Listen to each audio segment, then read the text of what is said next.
Assalamualaikum warahmatullahi wabarakatuh. Selamat datang di Kuliner Febi spesial Ramadan 1445 Hijriah. Sebelum masuk ke topik, perkenalkan nama saya Siti Nurhaliza Hafiza selaku moderator podcast kita kali ini bersama Ibu Ice Sri Gustina, SSMM, dosen Fakultas Ekonomi dan Bisnis Islam UIN Raden Fatah Palembang selaku narasumber kita hari ini. Bagaimana Ibu kabarnya? Alhamdulillah sehat. Alhamdulillah Ibu.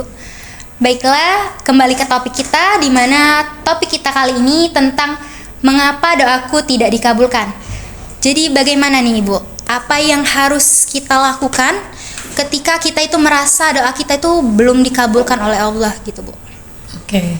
Assalamualaikum warahmatullahi wabarakatuh. Alhamdulillahi nasta'inuhu wa nastaghfiruh wa na'udzubillahi min shururi anfusina wa min sayyiati a'malina may yahdihillahu fala mudhillalah wa may yudhlilhu fala hadiyalah. Mungkin langsung saja akan saya jawab pertanyaan dari Ananda. Doa kita kenapa sih tidak dikabulkan? Ini sesuai dengan surat Ar-Ra'd ayat 11. Innallaha la yughayyiru ma biqaumin hatta yughayyiru ma bi anfusihim. Sesungguhnya Allah tidak akan merubah nasib suatu kaum kecuali kaum tersebut yang merubah dirinya sendiri. Ini berkaitan dengan rukun iman. Kita kan percaya rukun iman ada yang namanya qada, ada yang namanya qadar. Nah, kalau qadar itu artinya takdir. Takdir tersebut yang kata orang bilang bahwa jodoh, rezeki, maut itu Allah sudah menentukan dan itu tidak bisa dirubah. Nah, yang kedua ada yang namanya qada. Qada itu adalah nasib. Nasib itu bisa kita rubah.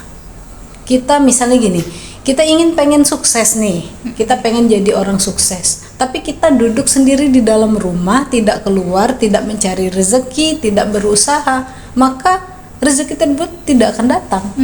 Benar. Atau jodoh seperti itu juga.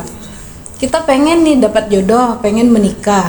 Kita seorang perempuan, kita duduk di rumah aja, tidak bersosialisasi dengan orang lain, tidak berkenalan dengan orang lain, maka siapa yang akan melihat kita? Ya, gitu loh. Iya, benar. Nah, ini terkait dengan kenapa doaku sih itu tidak dikabulkan gitu. Ada beberapa faktor. Yang pertama, di mana, yang kedua kapan, ya kan?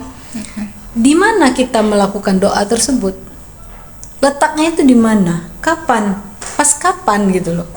Kalau kita berdoa lagi sholat, misalnya setelah sholat kita berdoa, ya Allah kenapa doaku ini, saya mohon agar doaku ini dikabulkan gitu kan? Nah, kalau kita salah tempatnya doa, kita hanya pengen tapi kita nggak sholat gitu.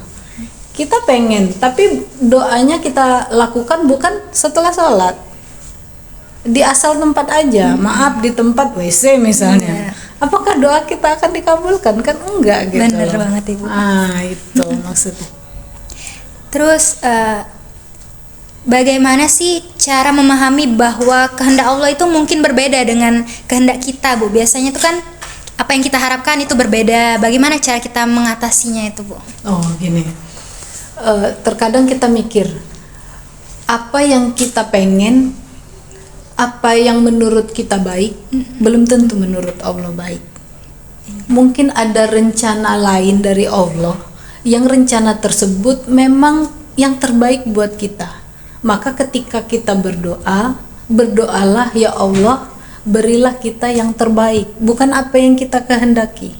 Iya, gitu. Benar. Karena terkadang apa yang kita harapkan itu tadi tidak sesuai dengan kenyataan gitu loh. Benar. Tapi kalau kita mintanya yang terbaik, Allah kasih yang terbaik gitu. Terus ini bagaimana sih Bu cara mempertahankan imannya dan kepercayaan kita itu kepada Allah? Jadi ketika doa itu insya Allah dikabulkan itu Bu. Jadi kan biasanya kalau doa nggak dikabulkan tuh kita sedikit rasa goyah gitu Bu ya, kayak pesimis gitu. Gimana cara ngatasinnya juga Bu? Yakinlah roda itu berputar. Sekarang kita pada posisi di bawah, nanti suatu saat kita ada di atas.